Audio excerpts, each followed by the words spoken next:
Hello. हम लोग देख रहे हैं आज लगभग 200 एमसीक्यू जो पॉलिटी से संबंधित होंगे। ये सभी आपका आगामी एग्जाम के लिए बेहद महत्वपूर्ण होंगे और ये सभी काफ़ी चैप्टरों से काफ़ी प्रीवियस पेपर्स उठाए गए हैं ताकि आपको रिवीजन करने में ज़्यादा वक्त ना लगे।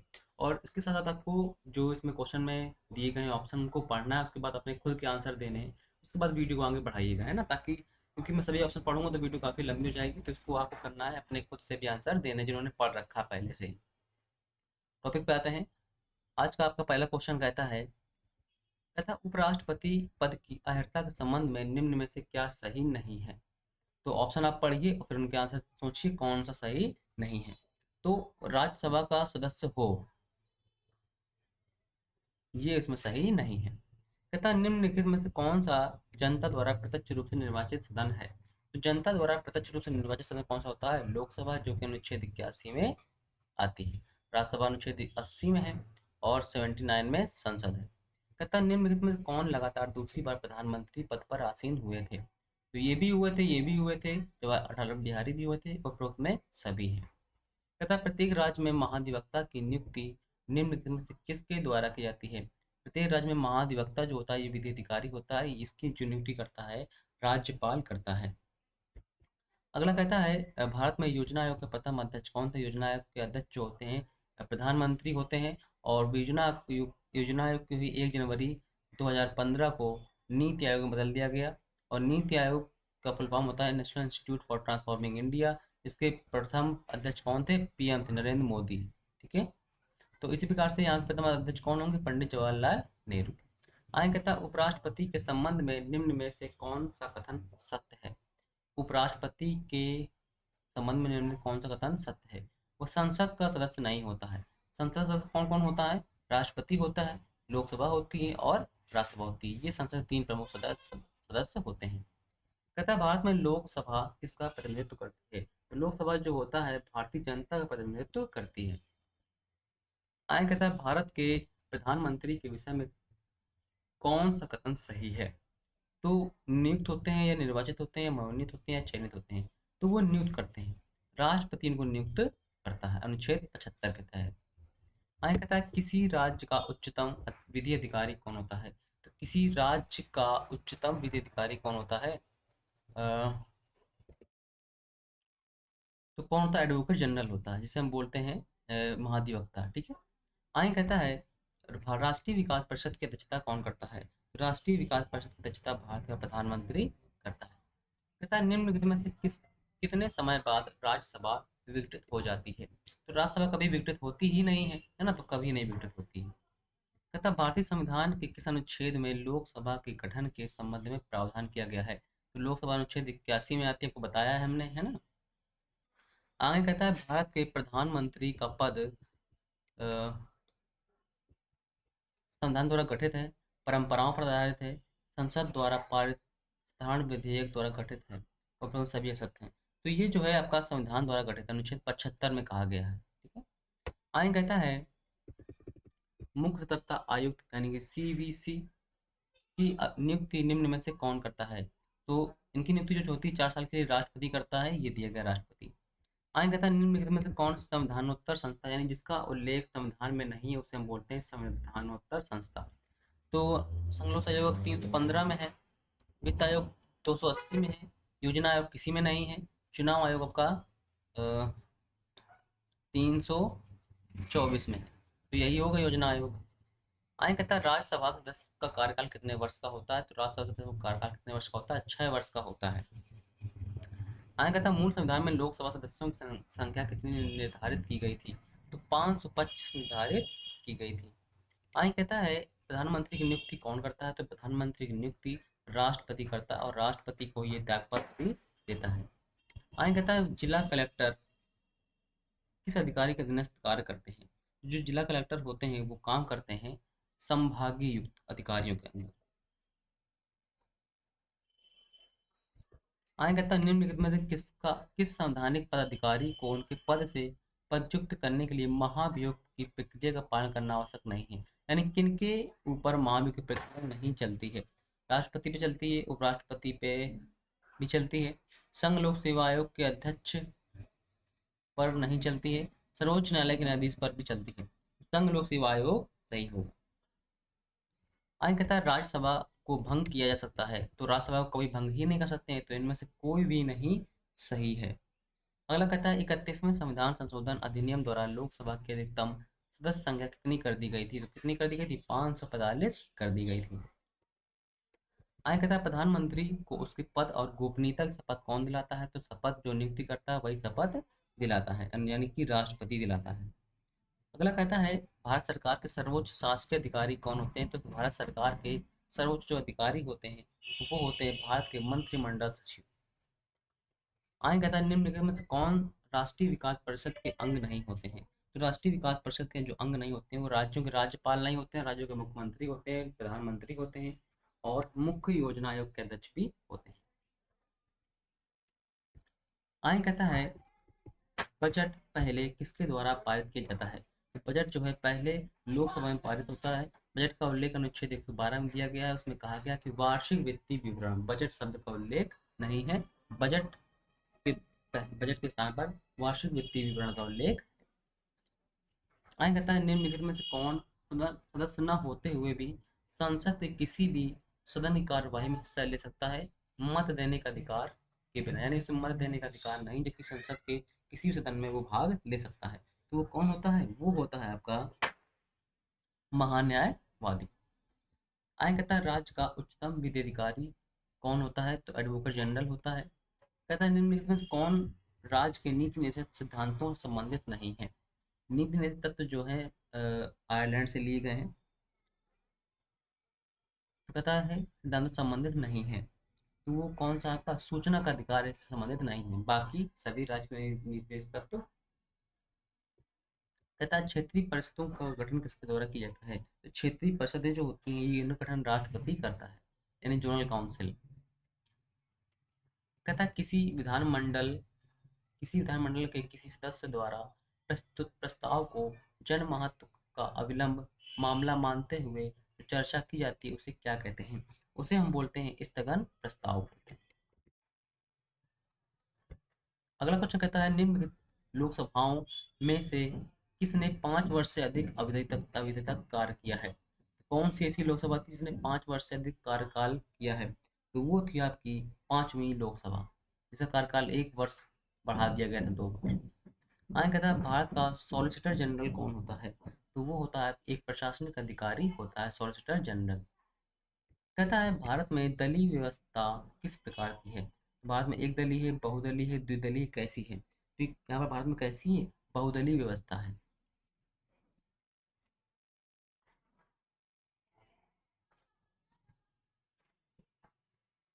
देखिए यहाँ पर इस क्वेश्चन में ये नहीं किया गया है कि जो दलीय व्यवस्था है वो केंद्र में पूछा गया है कि राज्य में पूछा गया है, क्योंकि क्या होता है कि भारत में एक दल का शासन होता है ना, एक जगह पर, लेकिन व्यवस्था हमारे यहाँ बहुदलीय की बहुत सारे दल हो सकते हैं। तो चलिए कोई बात नहीं, अभी तो ये इसका आंसर यही रहेगा, बहुदलीय व्यवस्था है। आगे कहता है समानता किसी क्षेत्रीय परिषद की अध्यक्षता कौन करता है, तो केंद्रीय गृह मंत्री करता है।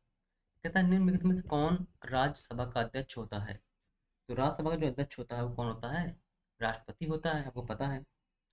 आगे कहता है भारत सरकार का प्रमुख विधि अधिकारी कौन होता है, यहाँ पर देखिए भारत सरकार का पूछा गया, अभी हमसे राज्य सरकार का पूछा गया था, अब किसका पूछ रहा है, अब पूछ रहा है हमसे कि भारत सरकार का, तो भारत सरकार का कौन होगा, मुख्य न्यायाधीश तो होगा नहीं, तो मतलब पंजीकृत भी नहीं होगा, विधि मंत्री भी नहीं होगा, और भारत का महान्यायवादी होता है। कहता है कानूनी विषयों पर राज्य सरकार को कौन परामर्श देता है, तो कानूनी विषयों पर राज्य सरकार को परामर्श कौन देगा, एडवोकेट जनरल देगा। कहता है लोकतंत्र का कार्य संचालन किसके अभाव में असंभव है, यानी कौन ना हो तो लोकतंत्र को हम चला नहीं सकते हैं, तो राजनीतिक दल। आगे कहता है क्षेत्रीय परिषदों का सृजन किसके द्वारा हुआ है, तो क्षेत्रीय परिषदें जो हुए ये सभी संसद कानून के द्वारा गठन किया गया है। कहता है भारतीय संविधान में निम्नलिखित में से किस पद का उल्लेख नहीं है, तो भारतीय संविधान में निम्नलिखित में किस पद का उल्लेख नहीं है, पद आपका है उप प्रधानमंत्री का उल्लेख नहीं है, हालांकि 4 बार 6 बार लोग बन चुके हैं, ठीक है। आगे कहता है भारतीय संविधान के किस भाग में पंचायती राज से संबंधित है, तो पंचायती राज जो संबंधित है वो है आपका अनुभाग 9। आगे कहता है योजना आयोग के उपाध्यक्ष को भारत सरकार के सरकारी वरीयता क्रम में किस प्रकार दर्जा दिया गया है। देखिए, योजना वैसे खत्म हो गई है, तो इससे क्वेश्चन बनने के बहुत ही कम चांसेस, लेकिन उसे जो उपाध्यक्ष होता है उसे हम देते हैं, भारत सरकार के कैबिनेट मंत्री समान को दर्जा देते हैं। आगे कहता है मंडल कमीशन ने ओबीसी वर्ग यानी पिछड़े वर्ग कितने प्रतिशत आरक्षण देने का प्रावधान करवाया था, तो ये करवाया था 27%। प्रमुख निर्वाचन आयुक्त की नियुक्ति तथा उसको पदच्युत करने का अधिकार निम्नलिखित में किसको है, तो मुख्य निर्वाचन आयुक्त जो होता है इसको हटाने का और नियुक्त करने का अधिकार किसके पास होता है, राष्ट्रपति के पास। कहता है उप प्रधानमंत्री की व्यवस्था है, प्रधानमंत्री जो व्यवस्था है वो राजनीतिक व्यवस्था को कमजोर करती है, राष्ट्रहित में नहीं है, प्रधानमंत्री की हित में नहीं है। देखिए क्या होता है, ये हम बैकअप बनाते हैं, यानी कि इस मान लो राष्ट्र प्रधानमंत्री नहीं हुआ तो उसके लिए बनाते हैं, और कभी कभी इसका अन्यथा लाभ उठा लिया जाता है, इसलिए। आगे कहता है भारतीय संविधान के किस भाग में नगर पालिकाओं से संबंधित प्रावधान है, तो नगर पालिकाओं से संबंधित कौन सा प्रावधान है, ये भाग 9 के काम में दिया गया है। तो देखिए पंचायती राज से और नगर निगम से 73वां और 74वां संविधान संशोधन है, इम्पोर्टेंट, ठीक है, आया था। तो ये आपका 91वां और 92वां संविधान संशोधन 1992 के आसपास, 1992-93 के आसपास इसको इसको संशोधित कर दिया गया था, और फिर नगर पालिकाओं की और पंचायती राज व्यवस्था की धारणा को चालू कर दिया गया। आगे कहता है अग्रता अधिपत्र के अनुसार निम्नलिखित में से कौन सा अग्रता का सही अवरोही क्रम होगा, यानी इनको आप पढ़िए, फिर ये देखिए कौन सबसे पहले आएगा, फिर उसके बाद कौन आएगा, फिर उसके बाद कौन आएगा। तो बता दूं आपको, सबसे पहले आपका था उच्चतम न्यायालय के न्यायाधीश, फिर राज्यसभा के उपाध्यक्ष, फिर भारत के महान्यायवादी, और फिर संसद के सदस्य क्रम आता है। ये क्रम पूरा दिया गया है पॉलिटी में। आगे कहता है राष्ट्रीय पिछड़ा वर्ग आयोग की स्थापना कब की गई थी, तो राष्ट्रीय पिछड़ा वर्ग आयोग की स्थापना जो की गई थी वो गई थी 1993 में, हालांकि संवैधानिक रूप से नहीं थी लेकिन की गई थी स्थापना। आगे कहता है मुख्य निर्वाचन आयुक्त की सेवा शर्त का कार्यकाल कौन निश्चित करता है, मुख्य निर्वाचन आयुक्त की, तो कौन निर्धारित करता है, भारत का संविधान, भारत संविधान में दिया गया है। जो उनका कार्यकाल होता है 665 का होता है, मुख्य का, ठीक है, और जो अन्य दो होते हैं 662। आगे कहता है निम्नलिखित में से किसने अपना राष्ट्रपति काल के दौरान 2 बार संसद को भंग करने का कार्य किया, तो ये किसने किया था, ये किया था KR नारायण ने। तथा संविधान के किस भाग में ग्राम पंचायतों की स्थापना की बात कही गई है, तो ये कही गई है भाग 4 में। कहता है क्रीमी लेयर संकल्पना से तात्पर्य क्या है, क्रीमी लेयर आपने सुना होगा, जब आप फॉर्म भरे तब पूछता है, इसका संबंध है सामाजिक स्तर के आधार पर, आर्थिक स्तर के आधार पर वर्गीकरण, जाति के आधार पर वर्गीकरण, तो बोधक के आधार पर वर्गीकरण, तो आर्थिक स्तर के आधार पर वर्गीकरण करने से क्रीमी लेयर का तात्पर्य है। आगे कहता है राज्यसभा सदस्यों की अधिकतम संख्या कितनी हो सकती है, तो राज्यसभा के जो सदस्य होते हैं अधिकतम संख्या उनकी 250 हो सकती है। अगला क्वेश्चन आपके सामने कहता है लोकसभा अथवा विधानसभा के किसी चुनाव प्रत्याशी की जमानत राशि कब जब्त कर ली जाती है, ऑप्शन पढ़िए उसके बाद फिर आप आंसर दीजिए। जो जमानत राशि होती है, जब वह कुल मतदान का 1/6 भाग प्राप्त नहीं कर पाता है, तब जमानत राशि उसकी जब्त कर ली जाती है। कहता है वर्तमान में राज्यसभा में सदस्यों का की प्रभावी संख्या कितनी है, तो वर्तमान की यहाँ पर बात कर रहा है आपसे, तो वर्तमान में जो है आपकी 245। आगे कहता है भारतीय संविधान में संशोधन होता है, यानी भारतीय संविधान में किसके अनुसार संशोधन होता है, तो अनुच्छेद 368 के अनुसार जो है भारतीय संविधान में संशोधन होते हैं, और संशोधन की प्रक्रिया जो है दक्षिण अफ्रीका से ली गई है। कहता है निम्नलिखित में से कौन लोकसभा का नेतृत्व करता है, तो लोकसभा का नेतृत्व एक ही व्यक्ति करता है, वो कौन होता है, भारत के प्रधानमंत्री। आगे कहता है भारतीय संविधान में निम्नलिखित पदों का सही अनुक्रम है, ऐसा भी क्वेश्चन था ना कि क्रमिंग लगाइए, यानी क्रम लगाना था, तो उसी प्रकार से आपको इसको पढ़िए फिर क्रम लगा के देखिए कि क्रम जो है इससे कभी न कभी एक क्वेश्चन आ ही जाता है। तो क्रम मैं बता दूं आपको, सबसे पहले आपका आता है राज्यों के राज्यपाल, फिर भारत के मुख्य न्यायाधीश,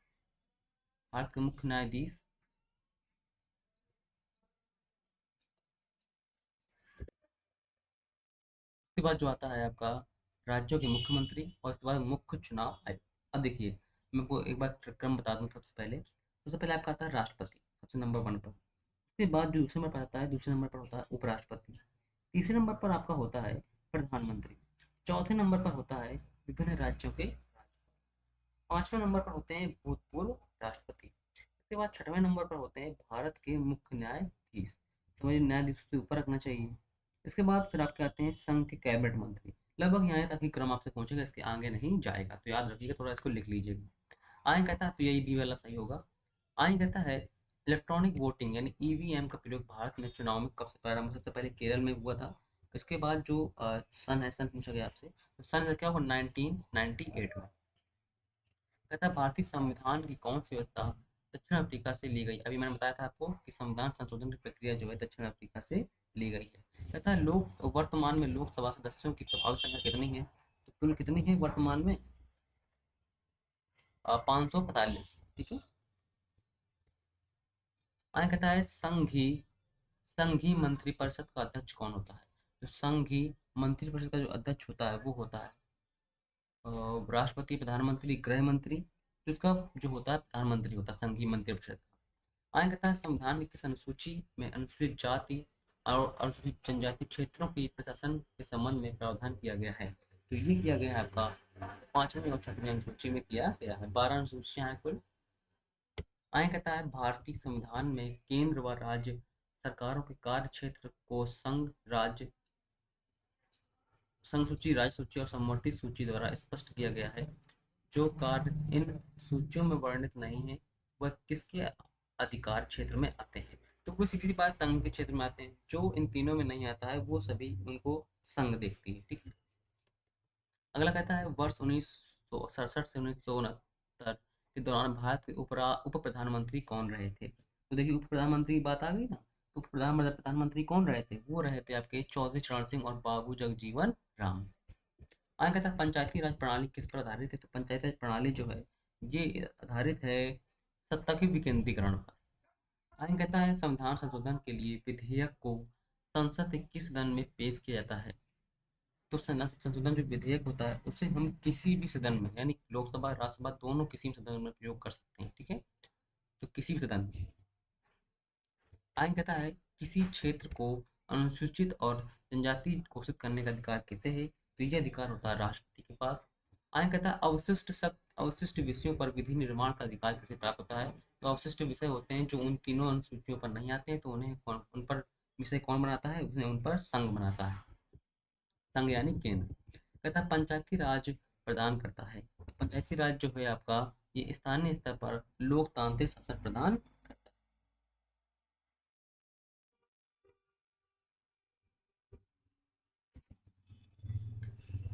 अगला क्वेश्चन कहता है संविधान के अधिकांश अनुच्छेदों को संशोधित करने के लिए कौन सी प्रक्रिया अपनाई जाती है? तो कौन सी प्रक्रिया अपनाई जाती है? तो इस संसद के अधिकांश अनुच्छेदों की बात कर रहा है यहाँ पर। तो अधिकांश के लिए हम बनाते हैं साधारण बहुमत द्वारा। कहता है पूर्वोत्तर भारत के किस राज्य में स्वायत्त जिले की व्यवस्था नहीं है? तो पूर्वोत्तर भारत में अरुणाचल प्रदेश में स्वायत्त जिले की व्यवस्था नहीं है। कहता है संवैधानिक दृष्टि से यदि देखा जाए तो उप प्रधानमंत्री निम्न में से किसका समकक्ष होता है? तो ये होता है आपका कैबिनेट मंत्री का समकक्ष होता है। किसी को एक को उठा के बना दिया था ताकि बैकअप बना रहे, हालांकि उसका कोई मूल तो होता नहीं है। कहता है निम्नलिखित में से कौन सा कथन सही है? इसको पढ़िए और फिर बताइए कौन सा इसमें सत्य है। तो इसका जो अगर आप पढ़ें, संघ सूची के विषयों पर विधि निर्माण का अनन्य अधिकार संसद को है, बिल्कुल सही है। राज्य सूची के विषयों पर विधि निर्माण का अनन्य अधिकार राज्य विधानमंडल को, ये भी सही है। समवर्ती सूची के विषयों पर संसद तथा राज्य विधानमंडल दोनों को ये विधि निर्माण का अधिकार, ये भी सही है, यानी कि तीनों सही है। ठीक है।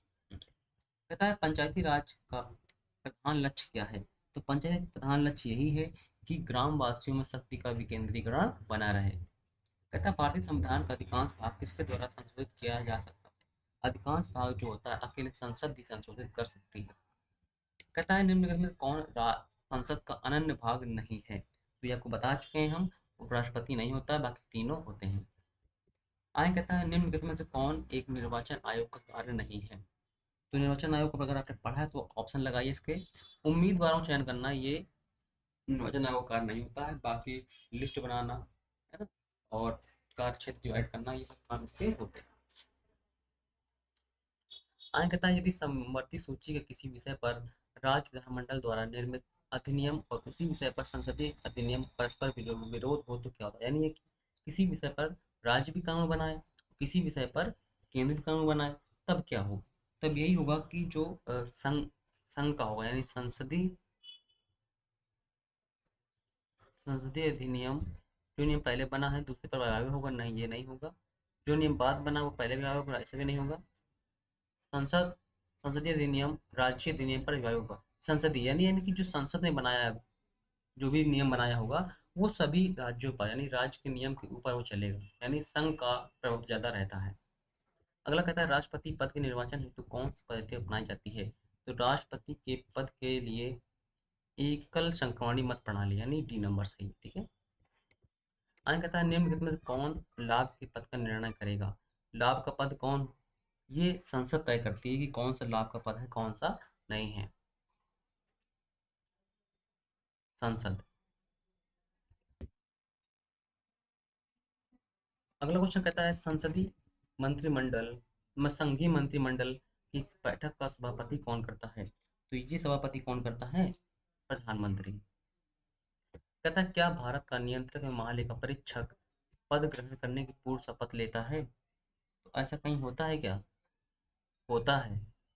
भारत का नियंत्रक एवं महालेखा परीक्षक पद ग्रहण करने से पूर्व ही शपथ लेता है, ठीक है। आगे कहता है राष्ट्रपति ने तीसरी बार राष्ट्रीय आपातकाल की घोषणा कब की थी। तीसरी बार कब की थी, ये की थी 25 जून 1975 को। आगे कहता है राष्ट्रपति पद के चुनाव संबंधी विवाद किसे निर्देशित किए जाते हैं। तो राष्ट्रपति के पद संबंधी जो विवाद होते हैं वो सभी किसको, उच्चतम न्यायालय को निर्देशित किए जाते हैं। कहता है निम्नलिखित में से किसी भौगोलिक क्षेत्र को अनुसूचित क्षेत्र घोषित करने का संवैधानिक अधिकार प्राप्त है। तो ये प्राप्त है भारत के राष्ट्रपति को। कहता है निम्नलिखित में से किसकी नियुक्ति लोक धन के व्यय की निगरानी के लिए संसदीय प्रहरी के रूप में की जाती है। तो की जाती है नियंत्रक एवं महालेखा परीक्षक की। ये पूरे भारत का वित्तीय लेखा जोखा देखता है। भारत के संविधान के तहत महिलाओं को पुरुषों के समान मानव अधिकार प्राप्त है। बताइए देश में पहली बार महिलाओं को मानव अधिकार कब प्राप्त हुआ था। ये प्राप्त हुआ था 1926। आगे कहता है 1975 की राष्ट्रीय आपात की घोषणा के संबंध में कौन सा कथन सही है। तो 1975 में जब आपात की घोषणा की गई थी उसके संबंध में पूछ रहा है कौन सा कथन सही है। तो ये है मंत्रिमंडल के अनुमोदन के पूर्व ही प्रधानमंत्री की सिफारिश पर राष्ट्रपति ने यह घोषणा कर दी थी। इसलिए फिर बाद में संशोधन किया गया कि राष्ट्रपति जब भी कोई राष्ट्रीय आपात घोषणा करेगा तो मंत्रिमंडल की से सलाह लेगा, ठीक है। कहता है राष्ट्रपति चुनाव के लिए प्रस्तावों का अनुमोदक संख्या कितनी होनी चाहिए।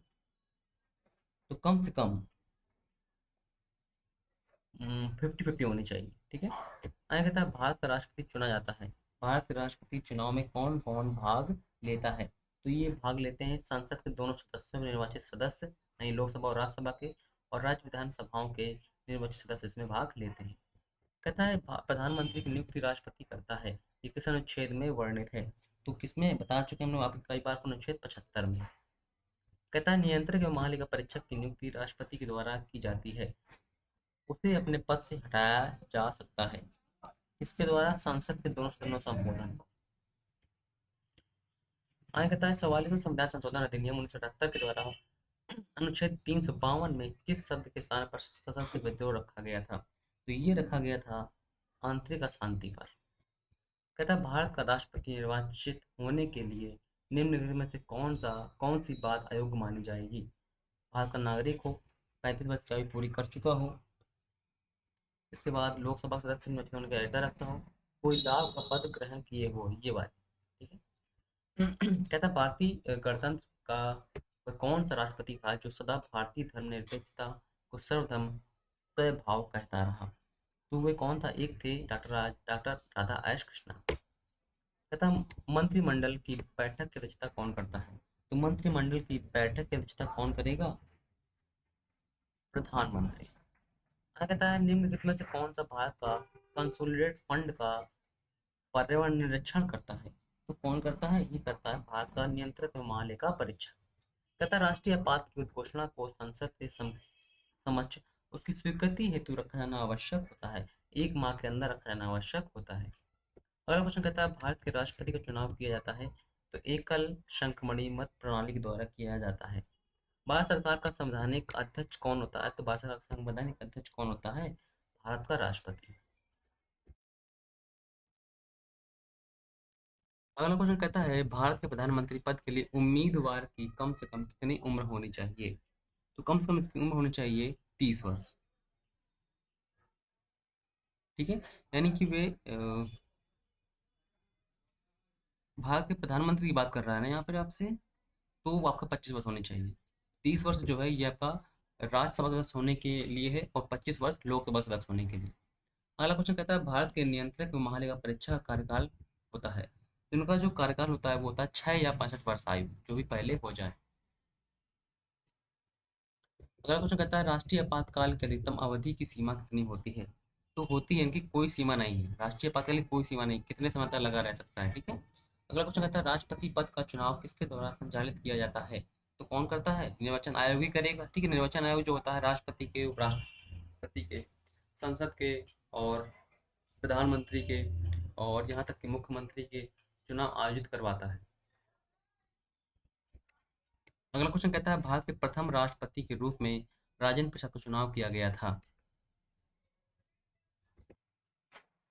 तो संविधान सभा के द्वारा किया गया था। कहता है भारत के प्रधानमंत्री राष्ट्रपति द्वारा चुने जाते हैं, मनोनीत किए जाते हैं, मतलब क्या किए जाते हैं, तो ये भारत के राष्ट्रपति के द्वारा लोकसभा में बहुमत दल का जो नेता होता है उसे नियुक्त करता है राष्ट्रपति। ठीक है, आगे कहता है निम्नलिखित में से कौन सा सार्वजनिक व्यय पर संसदीय नियंत्रण का अंग नहीं है? तो कौन सा नहीं है? भारत संसदीय नियंत्रण का अंग नहीं है। बाकी ये समितियां तो हैं, ठीक है, ये लेखा परीक्षक इसकी जांच करता है।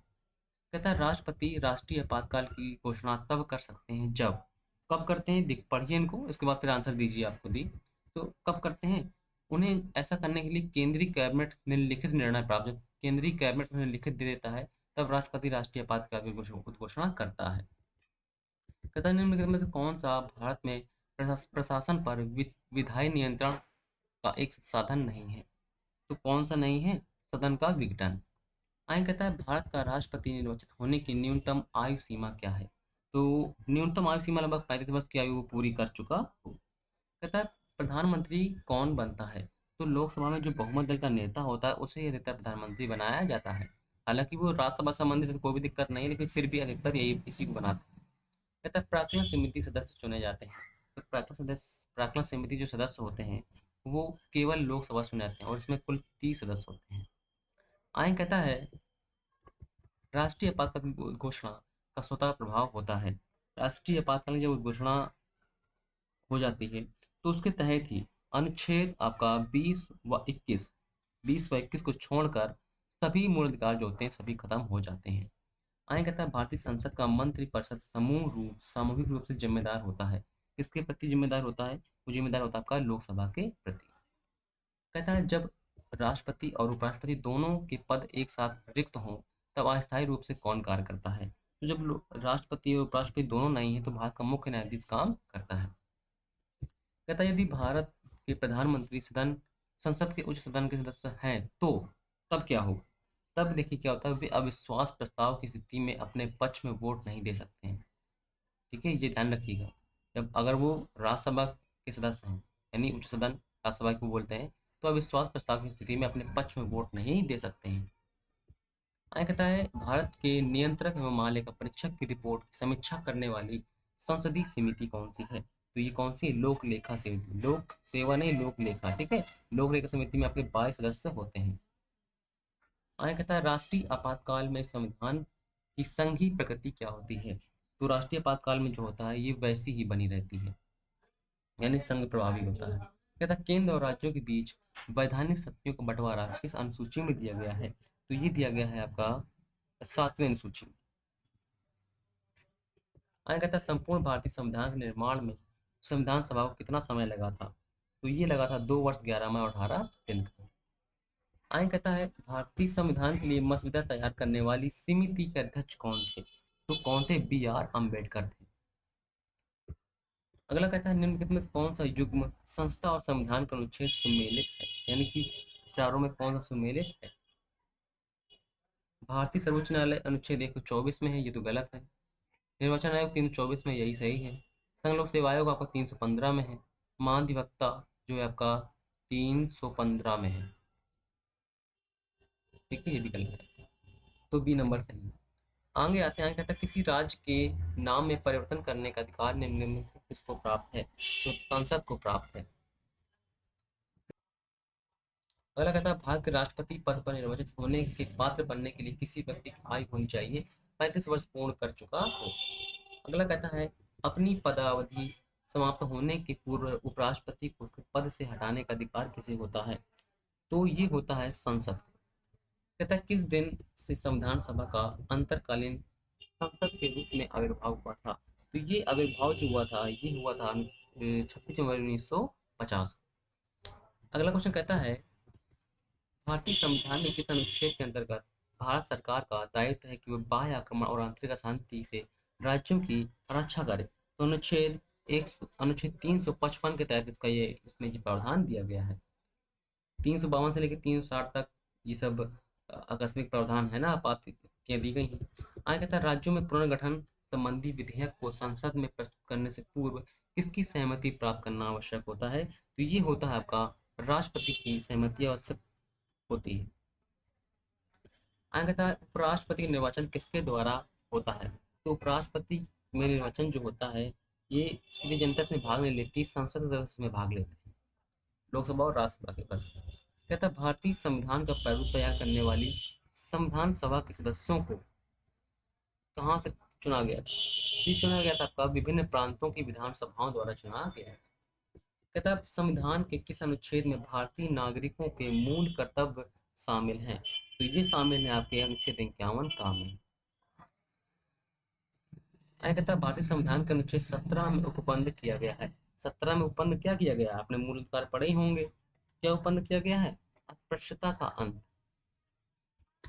आगे कहता है नए राज्य के गठन अथवा सीमा में परिवर्तन करने का अधिकार किसे प्राप्त है? तो ये प्राप्त है संसद को। कहता है भारत के उपराष्ट्रपति के पद पर लगातार 2 बार कौन रहा? उपराष्ट्रपति की बात हो रही है यहाँ पर, तो कौन रहा? Doctor S Radhakrishnan. आगे कहता है भारत के संविधान सभा की रचना हेतु संविधान सभा का विचार निम्नलिखित में से सर्वप्रथम किसने प्रस्तुत किया था? तो ये किया था स्वराज पार्टी ने 1934 में। आगे कहता है भारतीय संविधान में अस्पृश्यता उन्मूलन किससे संबंधित है? तो अनुच्छेद 17 संबंधित है, अभी हमने देखा जस्ट अभी, है ना। आगे कहता है भारत है एक। भारत एक क्या है? तो भारत जो है राज्यों का संघ है। कहता है निम्नलिखित में से कौन किसी राज्य का क्षेत्र घटा या बढ़ा सकता है? तो किसके पास अधिकार है? ये संसद के पास। आगे कहता है भारत के उपराष्ट्रपति का चुनाव किया जाता है। तो भारत के उपराष्ट्रपति में कौन भाग लेता है? संसद के सभी सदस्य इसमें भाग लेते हैं। ठीक है। आगे कहता है निम्नलिखित कथनों में से कौन सा एक सही है? तो इन सबको पढ़िए और फिर बताइए कि इनमें कौन सा सही। तो वर्ष 1946 में प्रांतीय सभाओं द्वारा भारत की संविधान सभा चुनी गई थी, यही सही है। ठीक है। हम्म। अगला क्वेश्चन कहता है भारत के प्रत्येक नागरिक का कर्तव्य होगा प्राकृतिक पर्यावरण का संरक्षण और सुधार करे। ये कथन भारतीय संविधान के किस अनुच्छेद में संदर्भित है? तो अनुच्छेद 48 के ए में कहा गया है।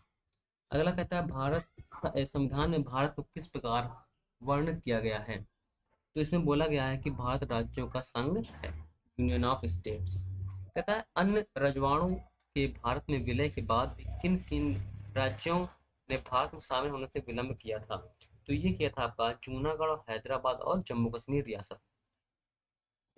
आगे कहता है भारत का उपराष्ट्रपति किसका पदेन सभापति होता है? तो ये होता है आपका राज्यसभा का पदेन सभापति होता है।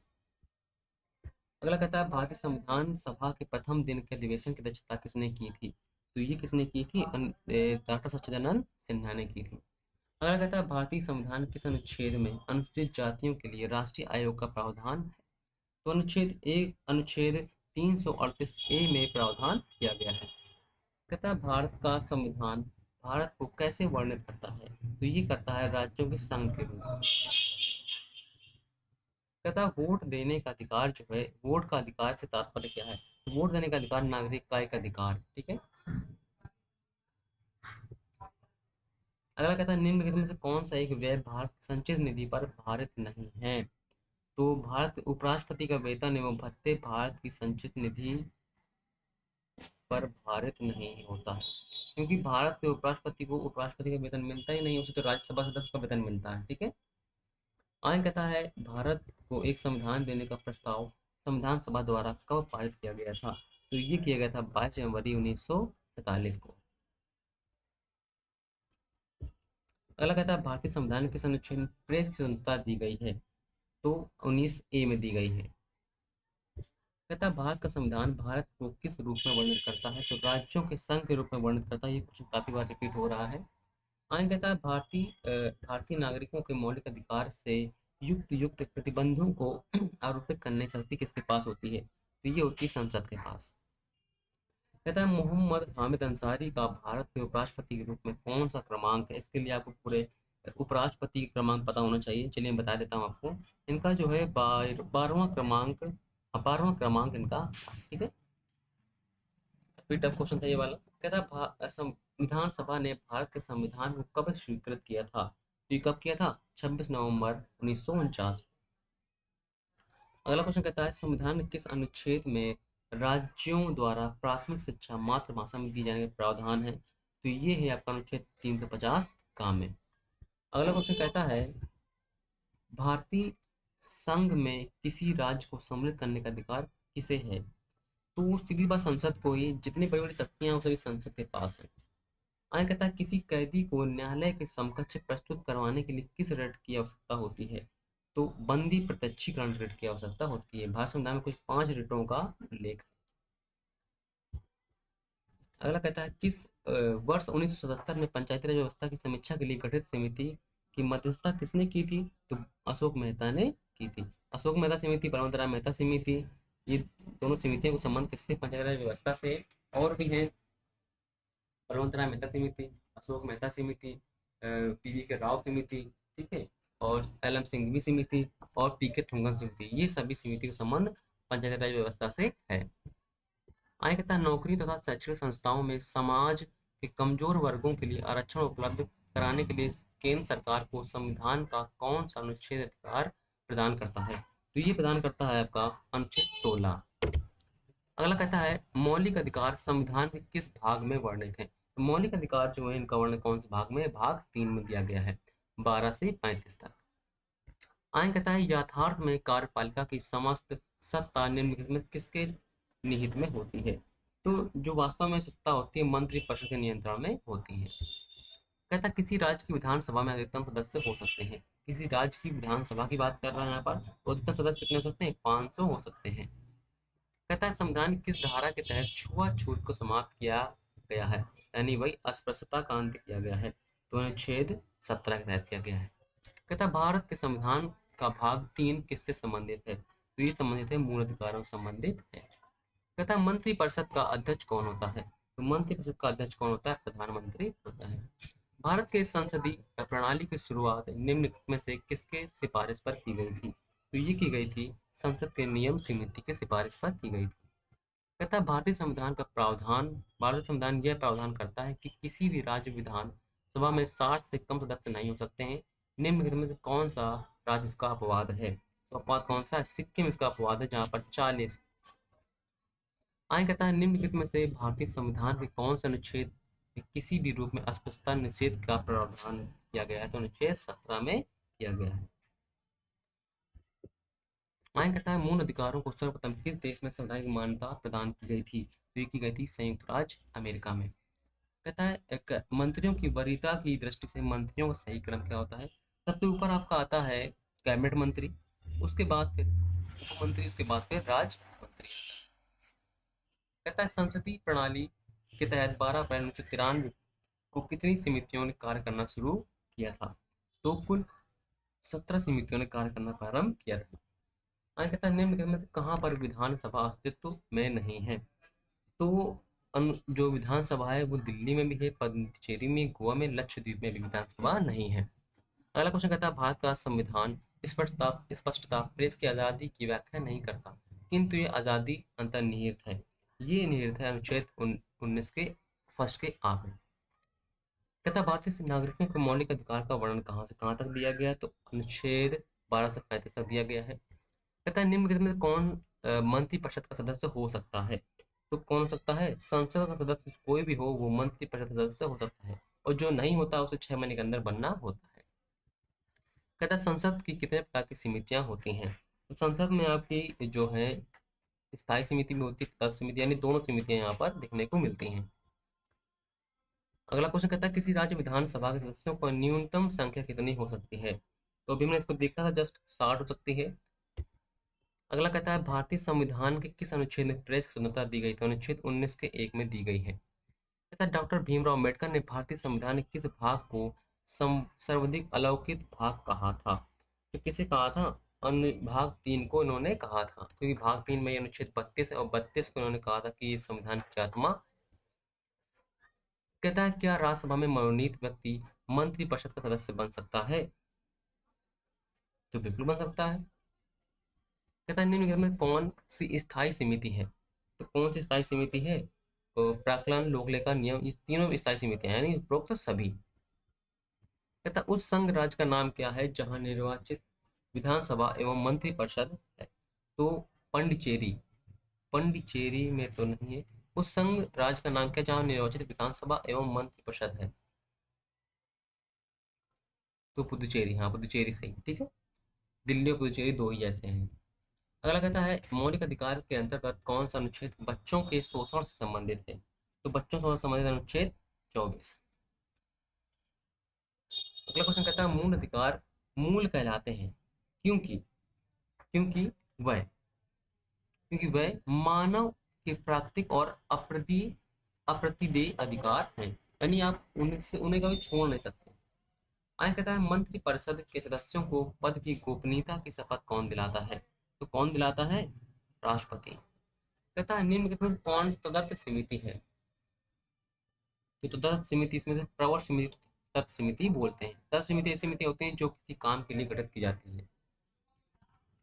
कहता है भारत के किन किन संघ शासित क्षेत्रों में विधानसभा अस्तित्व में है? तो दो ही हैं ऐसे, भारत दिल्ली और पुदुचेरी में, ठीक है। और वर्तमान में देखिए आपका जम्मू कश्मीर भी आता है, जम्मू कश्मीर। आगे कहता है भारतीय संविधान के किस अनुच्छेद में अल्पसंख्यकों के हित के संरक्षण की व्यवस्था दी गई है? तो अनुच्छेद 29 में दी गई है। कहता है भारतीय संविधान के भाग 3 में कुल कितने अनुच्छेदों में मूल अधिकार का वर्णन है? तो कुल कितने अनुच्छेदों में मूल अधिकार, यानी 24 24 मूल अधिकार का वर्णन दिया गया है। कहता है मंत्रिपरिषद का कोई सदस्य संसद के किसी सदन का सदस्य न होते हुए अधिक से अधिक कितने दिनों तक मंत्री बना रह सकता है? तो अधिक से अधिक 6 माह, 6 माह तक, 6 माह में उसे किसी भी सदन का सदस्य बनना होता है, ठीक है। अगला कहता है किस समिति को स्थायी मितव्ययिता समिति भी कहा जाता है? तो प्राक्कलन समिति को हम बोलते हैं, जिसमें कि 30 सदस्य होते हैं। कहता है किस राज्य में विधानसभा सदस्यों की संख्या सबसे अधिक है? तो आपको पता है कि उत्तर प्रदेश सबसे बड़ा है और वहीं पर जनसंख्या अधिक है, तो वहीं पर होगा। तो कहता है वर्तमान में भारतीय नागरिकों को कुल कितने मौलिक अधिकार प्राप्त हैं? वर्तमान में कुल 6 अधिकार प्राप्त हैं।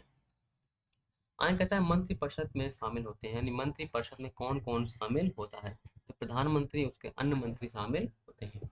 कहता है प्राक्कलन समिति में कुल कितने सदस्य होते हैं? तो प्राक्कलन समिति में कुल कितने सदस्य होते हैं? 30 सदस्य होते हैं। कहता है अगला क्वेश्चन, कहता है कौन से अनुच्छेद के अंतर्गत भारत का सर्वोच्च न्यायालय नागरिकों के मौलिक अधिकार की रक्षा करता है? तो अनुच्छेद 32 के तहत रक्षा करता है, 32 वो रिट जारी करता है 5 अगला क्वेश्चन और लास्ट क्वेश्चन आपके सामने कहता है निम्नलिखित में कौन दो राज्यों के जोड़ों में विधानसभा की संख्या बराबर है? तो आंध्र प्रदेश और पश्चिम बंगाल। देखिए देखिए ये काफी पुराना क्वेश्चन है ना। तो जब तेलंगाना डिवाइड नहीं हुआ था तब का ही क्वेश्चन है। तो तब का अगर क्वेश्चन है तो इसका आंसर क्या होगा? 294 सीटें थी, यहाँ पर भी यहाँ पर भी। अब वो अलग हो गया तो 119 सीटें कहाँ पर चली गई? तेलंगाना में चली गई। तो इसका आंसर क्या हम मान सकते हैं कि अभी इसका आंसर कोई भी नहीं सही है, ठीक है। तो कोई भी सही नहीं है इसका। 2014 के पहले पहला वाला ऑप्शन सही था, ठीक है। 294 सीटें कहाँ पर है? पश्चिम बंगाल में, और जो कि आंध्र प्रदेश में नहीं है। तेलंगाना डिवाइड होने के बाद सीटें नहीं रह गई हैं। लास्ट क्वेश्चन था आपका, इनको आप एक बार सीटें जो हैं पूरी देख लीजिएगा, ठीक है। जितने राज्य हैं आपके 28 राज्य हैं, इनकी सीटें देख लीजिए। इस वीडियो में रखते हैं इतना ही। और काफ़ी अच्छे क्वेश्चन थे जो काफ़ी बार रिपीट हुए हैं। तो उम्मीद करते हैं आपको चीज़ समझ में आई होंगी। जो नहीं आई होंगी तो फिर उनको किसी अन्य वीडियो में देखी जाएगी। ठीक है, तो मिलते हैं नेक्स्ट वीडियो में। Thank you.